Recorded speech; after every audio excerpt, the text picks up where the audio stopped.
Hello, hello, hello, intentional optimists. How are you today? I hope that we have caught you on a lovely Tuesday morning. I have with me Valerie Zaric. If you have listened to my podcast 2 weeks ago, episode through 27, I think it is. Valerie was my guest, and she is a futuristic career coach, and she has some really amazing tips. She's got a great podcast of her own. I'm going to let her tell you a little bit about that. But I asked Valerie to come in here to teach in my group because I wanted a little bit more in-depth teaching, a little bit more information for you guys. If you're watching this on Facebook, you have to give StreamYard because we're broadcasting via StreamYard. So if you want us to be able to know who's asking a question, then you'll need to give StreamYard access to your Facebook information. Otherwise, it will just pop up in the chat for us as Facebook user. So Valerie, why don't you tell us a little bit about yourself, and then we'll get into your presentation.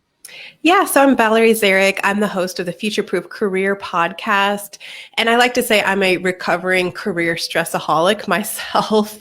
You know, I've done some soul searching, and I'm like, wow, I'm just like always living at the mercy of the latest news cycle or whatever rumor mill is going on at my job. And I've noticed that that was a trend or an epidemic really around me as well. So I created this platform to help people think futuristically about themselves and about what's happening in their industry so they can strategize and take back control of their future. You know, I loved your statement that you found yourself at the mercy. We do that, don't we? Mm-hmm. We put ourselves at the mercy of the news cycle, and Lord have mercy, the news cycle has been a lot lately. And so what is the biggest piece that other people share with you that is the biggest stress of their particular, other than people losing their jobs in the pandemic? What is the biggest piece that people seem to be sharing as their concern? Usually the root of it is, fear of not having enough money to make ends meet, of course. You know, yeah. Why are we in our career in the first place? Usually, you want it to be something that's fulfilling, but it's really to pay the bills too. And people are worried that they're not going to have enough money to pay the bills, to put food on the table. That's real. Mm-hmm. So when I had you on my podcast, we talked about a bunch of stuff. We talked about your leadership journey. So if they want to learn more about you and how you got to where you are and the background behind some of your own leadership principles and habits and things that you do, that is a great place to go. And we will link that episode in the comments down here when we're done today. And we're just going to be here about 30 minutes, quick in and out, because the one thing you mentioned at the very end of the podcast was your stamp program. Yeah. And I said, wait, what's your stamp program? We didn't even talk about that. It was a perfect opportunity for you to come in here and give us some really practical tips. So what we're going to do is we're going to have you, I'm going to share your screen here in just a second. And then afterwards you can tell us, I think you have an ebook that you can share and that kind of stuff. Mm-hmm. And we'll pop all of those things into the comments. So are you ready to go ahead and tell us about your stamp program? Yes, I can talk about the pillars of what you expect when you listen to my podcast and when you follow me. So this journey that I went on started with an exercise in a book called Total Leadership. And that was one of the business books that's been really impactful for me. And it was a journaling exercise where we had to write out where we see ourselves in 10 years and write it through the perspective of, you're there, it's a regular Tuesday or whatever. What does your life look like on a Tuesday in 10 years? So my journal prompt looks something like, the alarm clock rang at 7 o'clock and I rolled out of bed. I put on my workout clothes. I brushed my teeth. My husband already made coffee. So I grabbed a cup and sat down with my family at the kitchen table. I talked about our plans with my 13-year-old daughter and 11-year-old son. We were planning on making some changes to a rental house we were working on as a family. After coffee, I checked my email. I went outside for a walk. So what does this have to do with careers? Well, this kind of tells me where I want to see my life going and where I want to see my career going in 10 years. So what I could tell just from the beginning of my journal prompt Number one, I want flexibility. I don't want to be waking up at 5 o'clock every day. That's not interesting to me. I want to put on comfy clothes right Some of us away. like that, but Yes, some there are people days do. I don't want it. Yes. I want to be putting on my comfy workout clothes first. I want to, health is really important to me. I want to have time to go for a walk and go into the office at a time that's convenient for me. I want to sort of be in more of a leadership role. And then I looked at my family, like I want my family to be by my side. So this exercise helps you understand where are your priorities with lifestyle, where are your priorities with who do you want to be around you, which is really important too. So now I kind of have the big vision. And then I could hear all of these things in my mind, like, well, this probably isn't going to work out because I don't see myself getting promoted, or well, maybe my industry might not even exist, in 10 years. I don't know where I'm going to be. And then panic sets in, and then there you are losing control.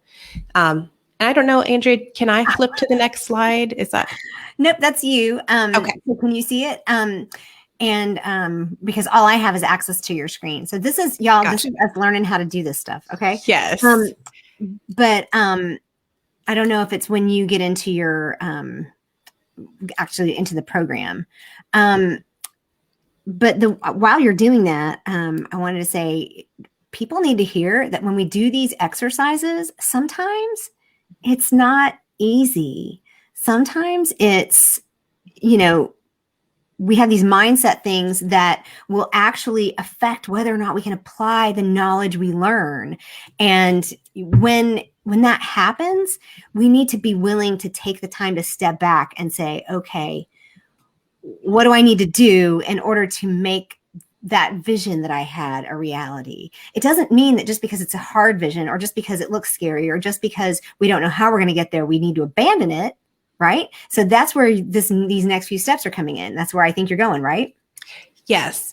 And it's also a work in progress too. Like what I pictured my life being like in 10 years was different a couple years ago than it does now. And it changes, it adapts, and you just have to be open to that, which can be hard for some people. But, if we went back to March 16th, 2011, we would not expect to be here with COVID. So, you do your best and follow the STAMP program to try to accommodate. Yeah. Okay.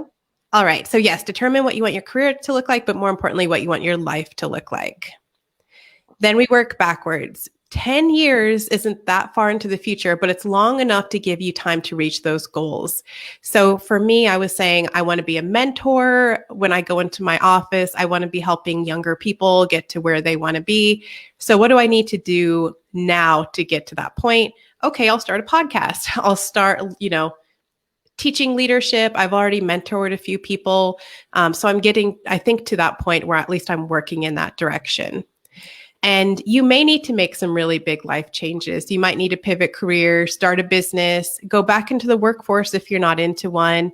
You might have to start a family. If that's something that you see in 10 years, you want to have 4 or 5 kids, you're going to have to start planning for that.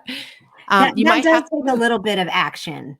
Yes, right. You do need to take action on that. So STAMP basically is an acronym. It stands for Savings, Transferable Skills, Do Amazing Work, Mindset, and Plan B.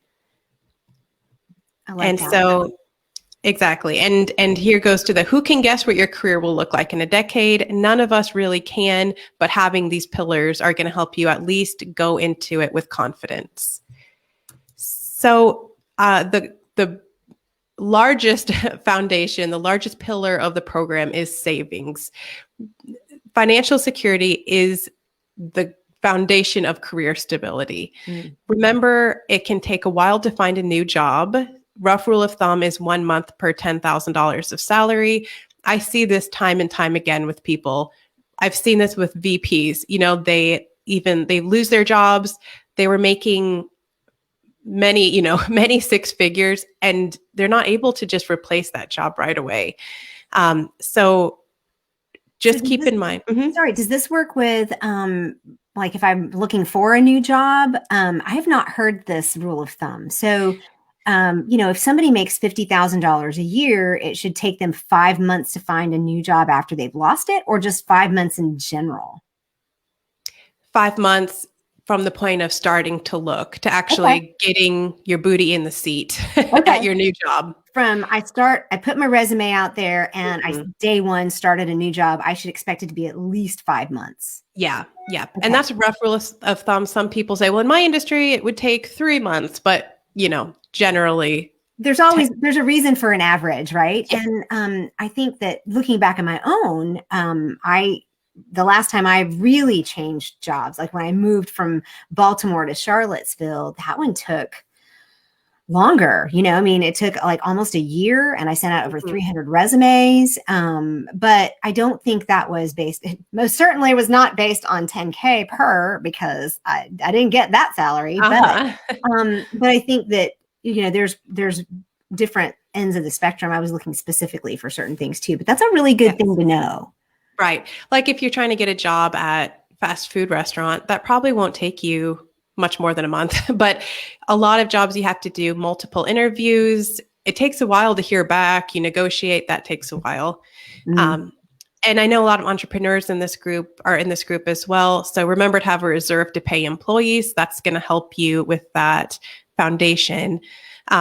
Because you don't want to be making career decisions based off fear. So I highlighted that here. yeah. That is not going to help you get to that 10-year goal. It's not going to help you squash that career anxiety, which is our goal. Yeah. And so when we talk about savings, are you going to go further into specific types of savings, or when you work with people individually, do you just kind of meet them where they are, or do you have any programs that you recommend? I don't go into that specifically. Our friend Aowen came on the show. She talked about saving for creatives. Our mentor from our class, Farnoosh, she has a good Mhm. podcast. Paula Pant from the Afford Anything is really good. Yeah, I think there's the Bigger Pockets Money podcast. That's a good resource to go That's to as actually a well. good one. Yeah. Yeah. And then, of course, for anybody who wants to do like really specific pay off debt, there's Dave Ramsey, Yes. there's Ron Blue. And we're not going to, this is only like 30 minutes here, so we're not going to put Mhm. all of those in the comments.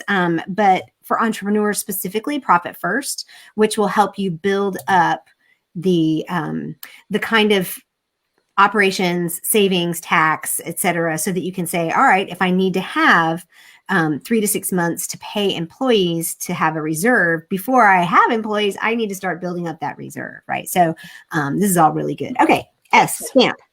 Yes.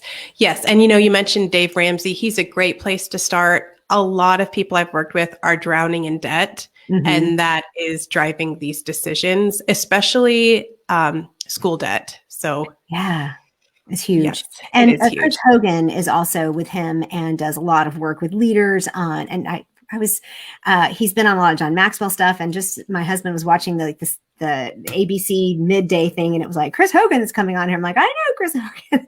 So Uh-huh. there's a lot out there. There's plenty. So, Yes. okay, good. Savings. Savings.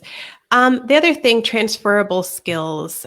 If you work in a corporate environment, you probably see a ton of automation. Automation's been around forever. A lot of people say, well, that's not really a new thing.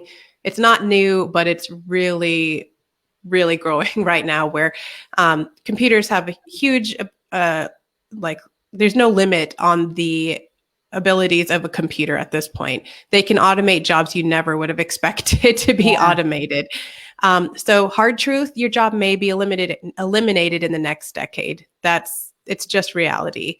Whether it's a robot that takes over it or it's just completely eliminated in general. Mm. So this is where, Andrea, I know I talked about on your podcast, the emphasis on soft skills. What makes you a human being is actually what's going to help future-proof you. Mm.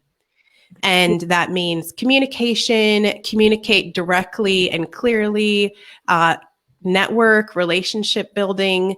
And, you've just got to do all of the things. You might make mistakes, and that's okay. You're a human being, and that is actually a huge benefit to you. Mm. Well, and we talk about AI and how artificial intelligence learns, but we adapt and learn better than anybody. And so for us to be able to say, and I have to tell you, one of the quotes that I used from our podcast was just learn how to be a human. And that has gotten so much response because people forget that those are the things that we can do that computers really can't. And we just watched a quite funny movie with Melissa McCarthy called Superintelligence with James Corden, who's yeah. And it's literally about that whole thing. It's like being a human is different than AI. And so, yeah, you can do it. And I think we've all worked with people who just have like zero personality. And you're like, my goodness, you are human. It's okay to act like a human and just lighten up a little bit and work on those relationships. And if you need some help with communication, there's a lot of stuff out there. I even offer a DISC report that kind of helps you understand your own communication style and understand the communication style of others. So there are a lot of options out there. Yes, you have to know yourself too. And that DISC assessment's really, really helpful. So adapt, learn, invest in yourself. I'm going to do a podcast on this of mistakes and regrets I've made in my career, and investing in myself is one of the things I wish I really would have pushed on earlier. I was expecting my employer to give me these training opportunities, and that doesn't necessarily happen. So you have to go out there and you have to get that training, invest in those skills that you need to reach your 10-year goal. Yeah. Where do you go look for those kinds of things if your employer doesn't do them? Yeah, so there's, online tools. There's Udemy, LinkedIn Learning has a bunch of good things. And just ask friends. I hear a lot of stuff through word of mouth, like, hey, how did you learn how to promote your stuff? Or where did you learn, I don't know, XYZ? And try to find like-minded people, create that community, and share resources as well. Yeah, that LinkedIn Learning is actually really good at the university. We use that as part of the library. And so, we actually tap into those courses to like help employees with communication skills or help employees with productivity skills and that kind of stuff. So, yeah. And I think there's a free week or so. So, start slow. You don't have to spend a lot of money either. A lot of these are very low cost. Or free. Exactly. Do amazing work. So this one, I was inspired to add this because I've seen the rumor mill go around, especially in the corporate environment where, there's a rumor that there's going to be a massive layoff coming. So everyone talks about that. They'll call each other. And that is really what they're spending most of their day on instead of doing their work. Yeah. So don't get too worried about the future. Remember to focus on what's happening now. Continue to be positive. This is an optimistic group, so you should hopefully understand the importance of that. Continue being curious and always do your best. No matter what you do, just do your best at that. And, that can be a challenge sometimes when we look around and see other people not doing their best or getting caught up in the rumor mill, or even just when you live with that anxiety of losing your job. I had a conversation this morning where there was a merger, and because this person does specifically one role in the two companies that are merged, they said, I actually feel more job security now than I ever have. But those kinds of things create insecurity, and it's super easy to focus on that rather than doing the work that, you need to do. Or if you're a short timer or whatever, it's like always do to your best ability. That's great. Right. And, sometimes those rumors are correct. You might lose your job, but if you have the other, the savings, the transferable skills, and these other pillars, then you should be okay. So you can go back to your desk, do the best work you can, and not be too worried about it. Yeah. Mindset. This is kind of a good segue into mindset. So think about, what do you actually believe about careers and money? I know for me, this has been something I've struggled with, is sort of like my self-worth when it comes to making money, and kind of relying on other people to say, hey, you're a good girl, you get a promotion, when we really need to be advocates for ourselves. And You're a good girl. yeah, right. Like, Exactly. That's no, not going to happen. awesome, right? Exactly. So here it says Dave Ramsey, who we're just speaking about, conducted a survey over 10,000 millionaires and found that they all had the mindset that at one point they believed they could be millionaires. So I thought that was really impactful. So just, the believing it is such an important part. And I'm a really pragmatic person. So a lot of the woo stuff, I don't really follow, but this I've learned is a huge thing when it comes to making career decisions and feeling comfortable about your career too. Yeah. I mean, and just, you talk about the woo stuff, it's a lot of times it's not something that has to be, we don't even have to believe that we're a millionaire. If we just believe that we can get the next job, or if we believe we can get the next step. And if you can't do the whole millionaire thing, and you don't need to, not everybody needs to, but right.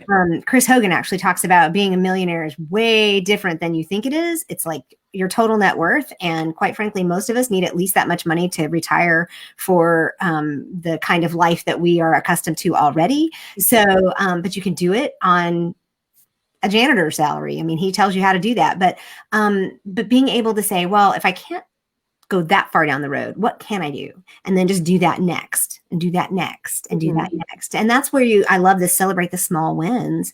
Even if you fail, it's always something to learn. And, just reminding ourselves that we're our best advocate, right? Yes. The other piece that got total involvement was when I shared that statistic about women who apply for jobs when they're 100% qualified, and then wherever the actual percentage is. And it got a lot of comments. I mean, it's still very real. Yes. So. And, talking about women and the future and pay inequality, there was a McKinsey study that showed that if women don't start adapting to potential changes in the workforce, that pay gap is just going to keep increasing. So we don't want that to happen, ladies who are watching. Yeah. We need to adapt. We need to pivot when needed. And we need to embrace this mindset that we can do it, that we're worth it. We're worth the money. Well, really quick before we go, I know we're almost to the last slide here, but I want to make sure really quick, what kind of adaptations are they talking about? So like potentially learning other technology specifically. Okay. Because of where we're going now globally and doing most things digitally and okay. Yeah. So I think for women, generally women like jobs that are traditionally female dominated. So like teaching, that's a very stable career. Nursing, all of these are actually growing. But for industries outside of that are changing a lot with technology, it's important to embrace some of the technological changes. Yeah. And that can be a real challenge, but we can do it. Yes, we can do it. I can learn Minecraft. We can do anything. Right. Yeah. And I think it's changing too. I remember being younger and I really believed boys were better at math and science. And I know that they definitely, I'm pretty sure teachers told us that and they definitely don't do that anymore. So hopefully we're on a good path. Yeah. Yes. So, so mindset, I know for me, one of the funny things, it's not really funny, but unfortunate things about mindset, I'm really strange about not being able to feed my family. That's something that I really worry about. So just having some of this financial reserves, honestly, I've started having food reserves too, not like a prepper, but I do have like a pantry now. So I know, okay, like I'm going to be okay. I have food. So, you kind of have to do whatever you have to do to get to a good place. Meet yourself where you are, right? If you're going to meet other people where they are, meet yourself where you are. Exactly. And then always have a plan B. I know, Andrea, I think you had listened to my episode on millionaires, but the average millionaire has 7 income streams. So that being stocks, rental properties, basically passive income streams, bringing them some sort of income. So of course that's going to help you if you lose one job and you have other income streams coming in. And then I also mentioned, try to be strategic about it too.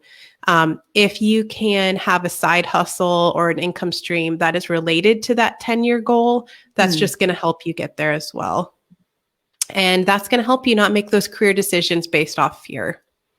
Yeah, I noticed that your vision, your 10-year vision included a rental property, right? Um, Yes. and a lot of times people think, well, I can't do that, but you'd be surprised how many people can do that. I mean, I have Hmm. friends, it's like, yeah, we have like 5 rental properties. I'm like, what? Yeah. And so income streams don't need to be big deals, right? They don't have to be something huge, and they don't have to be a side hustle where you spend an extra 20 hours a week, where you're logging 20 hours on the night shift at the grocery store. There's all kinds of options out there now. And I think this speaks a little bit to adaptability as well, right? Yes. Yes. So we have 3 rental properties at the moment. Okay. Yeah, and it is like a very doable thing. It takes time and it takes dedication too. You have to save enough money to actually purchase the properties, and then we're all about stamp, so you have to have money in reserves if something happens, of course. And that Paula Pant podcast, Afford Anything, she's really good about walking you through that. Okay. Hmm. Great. Yeah. And that is it. That is stamp. My final slide is just a thank you slide. And if you'd like to learn more, follow me. And Instagram is definitely a place to find you. And you were sharing with me before we went live here that Pinterest is another good place to find you. Yep, I'm on And Pinterest, and I'm getting a little bit more active on LinkedIn too. so before we completely shut it down, we don't have any questions. We did have to change the broadcast time of this.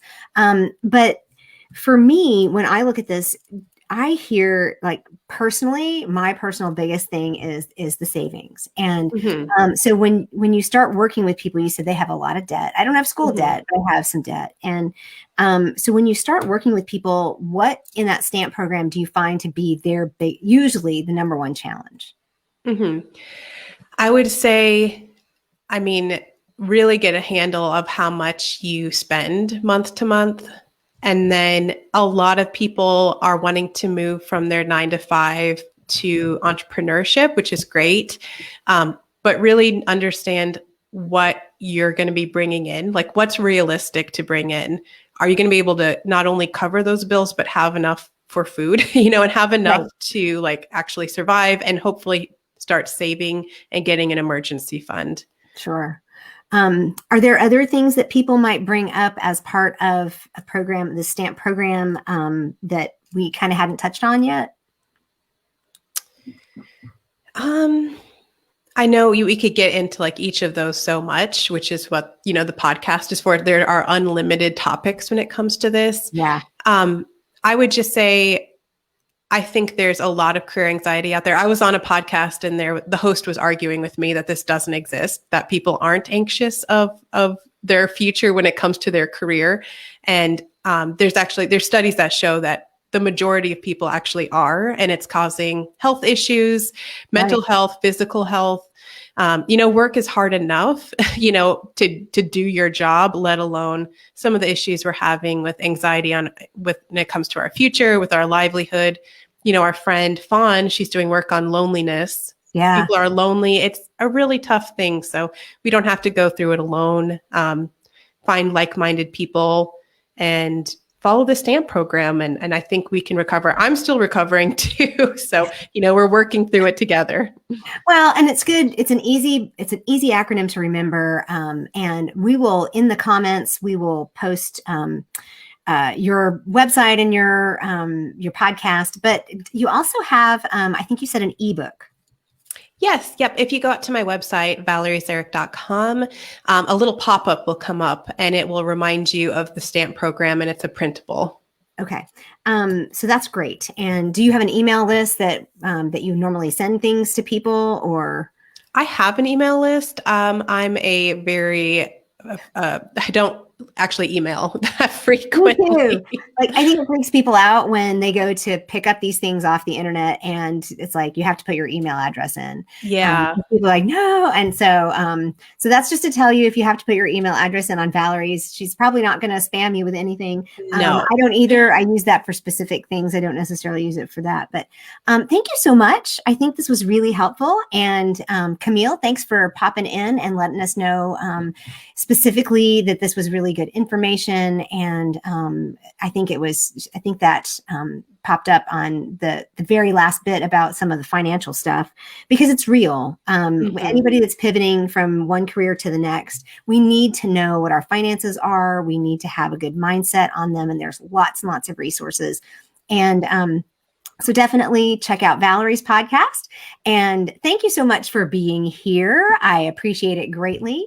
And so maybe we'll have you back again. And thanks, Camille, definitely for being with us. And you can definitely check out the replay. We're going to slide this over to the units tab, and just where I put the book club stuff, we're also going to put these in as guest speakers. So you can always check them out later if you didn't catch it live today. So appreciate you. Thanks, Valerie. Have a great day. Thanks, Andrea. Bye.